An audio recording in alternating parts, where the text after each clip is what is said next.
অনুরোধ জানাবো আজকে শ্রী মাখনলাল সরকার সম্পর্কে তিনি আমাদের বলবেন।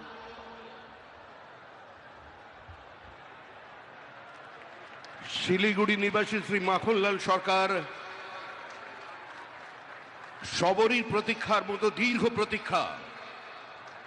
ভারত কেশরী ডক্টর শ্যামাপ্রসাদ মুখার্জি, যিনি ভারতের সংবিধান এবং ভারতবর্ষের অখণ্ডতার জন্য এই বাংলায় জন্মগ্রহণ করে নিজের প্রাণ দিয়েছিলেন, যাকে কাশ্মীরের জেলে রহস্যজনকভাবে কার্যত খুন করা হয়েছিল, এবং তার সেই যাত্রার যিনি সহযোগী ছিলেন, সেই মাখনলাল সরকার ৯৭ বছর বয়স হয়েছে তার, তিনিও আজকের দিনে আমাদের এখানে এসে উপস্থিত হয়েছেন।